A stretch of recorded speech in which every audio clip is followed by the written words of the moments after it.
All right, y'all, we finally got our Yeezy AQ-01s. These were shipped with GoFo. I've never heard of them before, but I'm not a fan. Like, why did they have to destroy my box like that? Stop. What do you mean by that?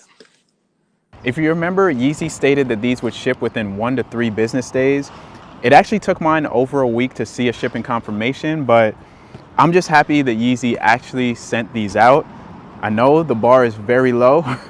Now I just need them to ship my other order from last year and we'll be all good. But yeah, the Yeezy AQ-01 released on April 24th for a retail price of $60 US. It's supposed to be like a rubber water shoe. And as it stands, these are currently sold out on the Yeezy website, but I do imagine that with something like this, it would be easy to produce more and have a restock at some point, or even an updated version like an AQ2. Hopefully that's in the works, but let's go ahead and dive into the details. First, let's go ahead and look at the box. Again, mine was beat up in the mail. It's a chrome colored box, says AQ-01 on the top, and then you have some Yeezy branding here, Yeezy.com.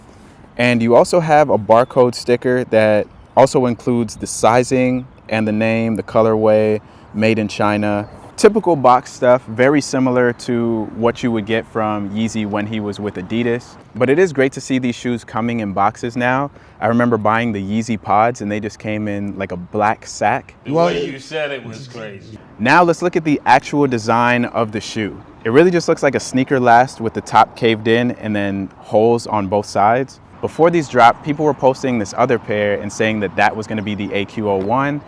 And boy, do I wish that was the case.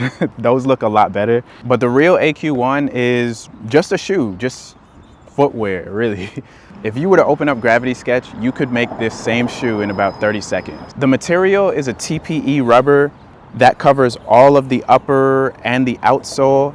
This material is definitely going to scuff and catch scratches just because of the way that it's made.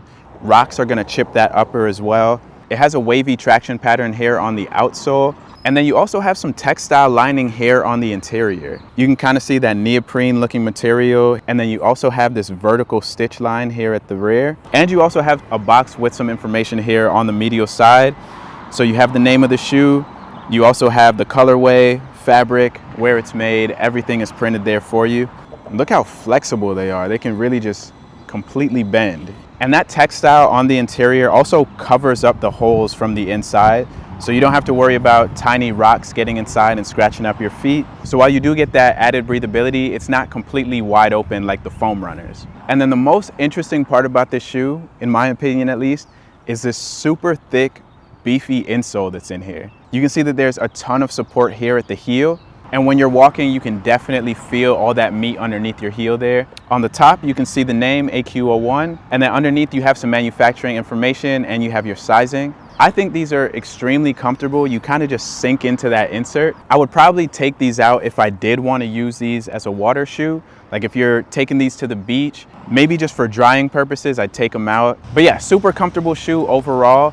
I think the insert does a lot of carrying for these, but then the rubber is nice and light on your foot as well. So it is an enjoyable ride. Now, since we're on the subject of actually wearing the shoe, I'm sure that a lot of you are curious about the sizing. Firstly, the Yeezy site recommended to size down in these, but they were only available in full sizes. There's no half sizes. And knowing that, I still went true to size. And I'm actually happy that I did go true to size because my toe is pretty much right here at the tip. If I was to size down to a 10, I know that these would be extremely uncomfortable. Right now, it's not the ideal fit. There's a little bit of space, but I think if I were to wear thick socks, these would probably be perfect. But if you wear a half size, I think that you'd be fine sizing down. You also have to consider the way that these are being worn. It's like an easy access house shoe, something that you can easily throw on when you're leaving the house or if you're bringing them to the beach, just something that you can easily get your foot in and out of.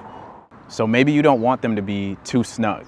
We'll see how these break in and what effect that has on the sizing as well over time. I'm curious to hear what y'all think of the Yeezy AQ-01, especially after the review that I did of the Bully Grill. I feel like people are bound to have opinions about any Kanye West product. People are gonna love them or they're gonna hate them. But I think this for sure will have some mixed reviews because it's such a simple design. Personally, I don't think that the shoe is very aesthetically pleasing. I feel like it kind of looks like those dress shoes Michael Jackson used to wear, or like a tap dancing shoe, but it was only $60, and that's something that I appreciate. I think Kanye West has done a great job of sticking to his dream of making shoes super accessible. The Yeezy pods were $20, these only being $60. In this economy, you can barely get a box of cereal for $60. So knowing that Kanye is making footwear and sticking to making it cheap, I really do appreciate that. But again, let me know what y'all think of the Yeezy AQ-01. Did you cop? Are you looking forward to a restock? Let me know all that in the comments below. Remember to subscribe to the channel, leave a like, and if you made it to this point in the video, comment your favorite song from Bully. Thanks again for watching the video. I'll catch y'all on the next one. Peace.